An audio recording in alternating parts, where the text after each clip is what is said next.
बिस्मिल्लाहिर्रहमानिर्रहीम बोलते कॉलम के साथ मैं आमिर रज़ा खान। और नई इक़्तिसादी जंग जो है उसका आगाज़ हो गया है, यानी अमेरिका ईरान नई जंग का वो मरहला जिस पर मैंने ज़िक्र किया था 2 दिन पहले। मैंने एक व्लॉग में ये कहा था कि ये जंग अब जो है एक नए मरहले की तरफ या एक नए पॉइंट की तरफ चली गई है, और वो है इक़्तिसादी पाबंदियों का पॉइंट, यानी जिस पर डोनाल्ड ट्रंप जो है बार बार ये कह रहे थे।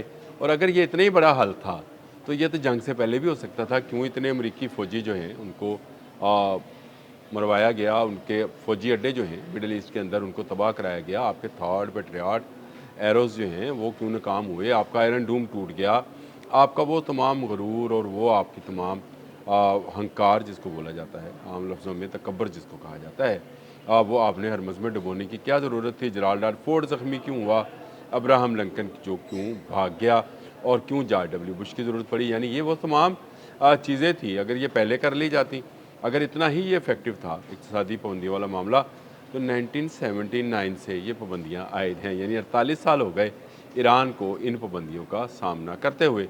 लेकिन इसके बावजूद अमेरिका मज़ीद है कि वो पाबंदियों के ज़रिए से ही, यानी जंग के बाद अब पाबंदियों के ज़रिए से ही ये जो इक़्तिसादी पाबंदियाँ हैं इसके ज़रिए से अपना टारगेट हासिल करेगा। ईरान को जो है वो दबाने में कामयाब होगा और ईरान अपने हरमुज़ खोल देगा, अपने एटमी सासे जो हैं इनके हवाले कर देगा, और अपने मिसाइल प्रोग्राम्स को 2000 किलोमीटर तक, यानी इजराइल से पीछे पीछे जो है जितने मिडल ईस्ट के ममालिक हैं उन तक जो है वो महदूद कर देगा। तो ये इनकी खाम ख्याली है। इस तरह की पाबंदियाँ जो हैं वो 79 से बर्दाश्त करते चले आ रहे हैं, और अब वो सीख गए हैं।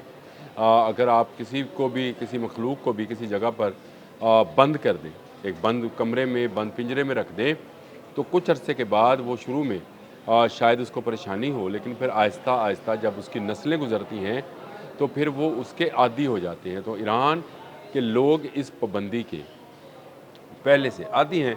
अब ये जो आप स्कॉट बेसेंट ने जो कहा है, जो कि वज़ीर ख़ज़ाना है या सेक्रेटरी ख़ज़ाना है अमेरिका के, उन्होंने कहा कि उन्होंने चंद नए शोबे जो हैं उनको भी इसमें शामिल कर लिया है, और उन्होंने कहा कि जो मुल्क इसकी मदद करेंगे ईरान की उस तन्हाई को दूर करने के लिए, वह उसको जो है उसको भी पाबंदियों का निशाना बनाया जाएगा। जो नए 5 शोबे उन्होंने डिफ़ाइन किए हैं उसमें डिजिटल असासे हैं, यानी वही क्रिप्टो करेंसी जिसको हम आप ज़ुबान में कहते हैं, लेकिन अभी इसकी बहुत सारी इकसाम जो हैं ये आ गई हैं, और ये अब वाकई ही मुल्कों की एक ऐसी दौलत है जो कि डिजिटलाइजेशन के ज़रिए सिर्फ वायर्स के अंदर है।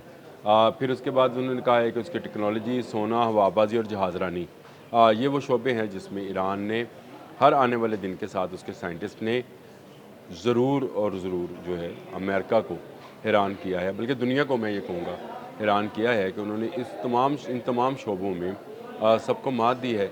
ईरान क्या इन पाबंदियों के बाद भी खड़ा रहेगा? तो इसका जवाब जो है वो आपको नज़र आता है। ईरानी जितने इस वक्त भी लोग हैं उन्होंने यही बात की, बाकर कालीबोफ ने और अब्बास अरागची ने, मसूद पज़ेश्कियान ने, कि ये पाबंदियाँ जो हैं ये अमेरिका के जो है कामयाबी का जो है वो वजह नहीं बन सकती, क्योंकि हम इन पाबंदियों के पहले से ही आदी हैं। पहले बहुत सारी फ़ौजी और इक़्तिसादी पाबंदियाँ उस पर थीं, अभी भी हैं, लेकिन उसके बावजूद ईरान के कुछ दोस्त ऐसे हैं जो उससे अपना तल्लक जो है वो बरकरार रखेंगे, तिजारती तल्लक बरकरार रहेगा, और ये इसके लिए जो है वो तैयार भी थे। अभी जो इस वक्त की सूरत हाल है उसमें मोहसिन रज़ाई ने भी ये कहा कि हम जो है रजिस्ट करेंगे, और ना सिर्फ रजिस्ट करेंगे बल्कि अब हम जो है जारहाना पॉलिसी अख्तियार करेंगे। फिर उनके जो वज़ीर दाखिला हैं उनका बयान बड़ा ही मैनी हेज़ है, और उन्होंने ये कहा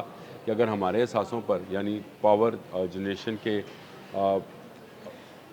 प्लांट्स पर हमला होगा तो हम ख़त्े में मौजूद अमेरिकी जितने भी हैं उस पर भी हमला करेंगे। और ये जो है ये चीज़ जो है एक नई जंग की सूरत इख्तियार करती चली जाएगी। इक़्तिसादी पाबंदियाँ गो ईरान को मज़ीद मुश्किल में लाएंगी, लेकिन ये उस नहज पर नहीं जाएगा कि वो आपको, आपके हवाले, आपके अपने एटमी सासे और अपना मिसाइल प्रोग्राम और अपनी आपने हरमज़ कर दे, क्योंकि वो जानता है कि उसने दुनिया को आपने हरमज़ के ज़रिए पकड़ रखा है। और जब अभी भी आज जिस वक्त मैं आपसे बात कर रहा हूँ 46 के करीब जहाज़ों को वार्निंग जारी कर उनको रोक दिया गया है कि वो आपने हरमज़ जो है वो अबूर नहीं कर सकते। इसका मतलब है कंट्रोल अमेरिका का نہیں ہے۔ پیٹ ہیگسٹ جو مرضی کہتے رہیں، ان کا بھی ایک بیان سامنے آیا ہے کہ یہ جنگ بند نہیں ہوئی ہے اور ہم فوجی کارروائی کر سکتے ہیں۔ تو آپ فوجی کارروائی پہلے بھی کر رہے تھے، لیکن ایران کو دبانا اتنا آسان کام نہیں تھا، اور ایران نے یہ ثابت کیا کہ اس نے اپنے تمام پروکسی کے ذریعے بھی اس نے وہ جو ہے آپ کو تنگ کیا ہوا ہے اس وقت بھی۔ میں بات کر رہا ہوں لیبنان کی، میں بات کر رہا ہوں یمن کی، کہ اس کی جو پروکسیز ہیں ایران کی، وہ بھی ابھی تک جو ہیں آپ کے قابو میں نہیں آئی۔ تو ایران تو ایک بڑا ملک ہے، ایران ایک طاقت ہے، اور اس کو دو ملکوں کی ایسی حمایت حاصل ہے، جو سپر پاورز کی، جو امریکہ کو بھی اس خطے میں جو ہے تباہ کرنا چاہتی ہیں۔ ایک رشیا، دوسرا چین، اور انہی کے ساتھ اس کے اقتصادی روابط بھی ہیں۔ تو امریکی ایرانی جو قیادت ہے، اس کا یہ کہنا کہ اس کے دوست ممالک ایسے ہیں کہ اس کے ساتھ اقتصادی تعاون جو ہے وہ جاری رکھیں گے۔ صرف آپ نے حماس نہیں، ایران کو کیسپین کی طرف سے بھی، یعنی رشیا کی طرف سے بھی امداد جو ہے وہ ملتی رہے گی، اور نئے سے نیا ویپنز اور نیا سے نئے مدد جو ہے اس کو حاصل رہے گی، کیونکہ اس کے پاس ایک ایسی دولت تیل کی صورت میں موجود ہے جس کا استعمال کر کے وہ ابھی تک 48 سالوں میں کسی کے سامنے نہیں جھکا ہے، اور اب بھی نہیں جھکے گا۔ امریکہ کی یہ تمام کی تمام صورتحال جو ہے اس کے لیے ہر آنے والے دن کے ساتھ بوجھ بنتی چلی جائے گی۔ امریکہ کے اندر سے آوازیں آنا شروع ہو گئی ہیں کہ یہ جنگ جو ہے یہ امریکہ کے مفاد میں نہیں ہے۔ پیٹ ہیگسٹ جو مرضی کہیں کہ وہ جنگ جاری رکھیں گے اور جنگ بند نہیں ہوئی ہے اور ہم حملہ کر سکتے ہیں، ایران نے ہر موقع پر 28 فروری سے لے کر آج کے دن تک، یعنی آج 25 اگست تک جو ہے، اور ان تمام ماہ میں ایران نے کسی ایک موقع پر بھی سرنڈر نہیں کیا ہے۔ آپ اس پر عسکری جنگ آپ نے مسلط کر کے دیکھ لی، اب آپ اقتصادی جنگ اس پر مسلط کرنا چاہتے ہیں اور اس کے ذریعے اس کو ڈرانا چاہتے ہیں۔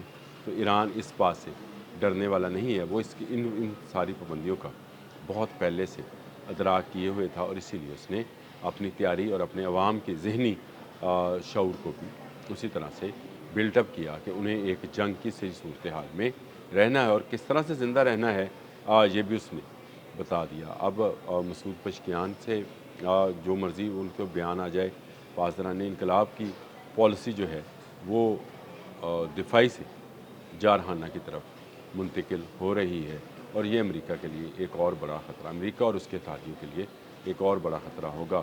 اب کی اگر جنگ ہوئی تو ایران کو تو ان تمام کمزوریوں کا پتہ ہے جو امریکہ کے سسٹم میں، یعنی ڈیفنس سسٹم میں موجود ہیں۔ اس کو پتہ ہے کہ ان کے تھاڈ اور پیٹریاٹ جو ہیں وہ بیٹریز کہاں ہیں، اور ان کے جو اڈے ہیں کہاں پر ہٹ کیا جائے تو وہ اڈے جو ہیں وہ نکارہ ہو جائیں گے۔ یہ وہ ساری چیزیں ہیں جس کو لے کر ایران اپنا کام کرتا رہے گا۔ یہ جنگ جو ہے یہ مسلط کی گئی تھی ایران پر، اب اس کو اقتصادی جنگ بنانے کی کوشش کی جا رہی ہے، لیکن یاد رکھیے عسکری جنگ میں شکست کے بعد امریکہ اقتصادی جنگ کی طرف آیا ہے، اقتصادی جنگ میں شکست کے بعد عسکری جنگ کی طرف آیا تھا۔ اب آپ کو پتہ چلا کہ 79 سے جو اقتصادی پابندیاں تھیں اس کے بعد آپ نے عسکری جنگ لڑنے کا، یعنی فوجی جنگ لڑنے کا فیصلہ کیا تھا۔ اب فوجی جنگ میں ناکامی کے بعد اب دوبارہ اقتصادی جنگ کی طرف جا رہے ہیں۔ اس سے کوئی فرق نہیں پڑے گا، ایران ہر وہ کام کرے گا جو اس کے اپنے عوام کے مفاد میں ہوگا۔ وہ اپنی خود مختاری پر اور آبن ہرمز پر کوئی سمجھوتا کرنے والا نہیں ہے۔ پابندیاں آپ جتنی مرضی لگاتے رہیں۔ اب تک کے لیے اتنا ہی۔ اللہ حافظ۔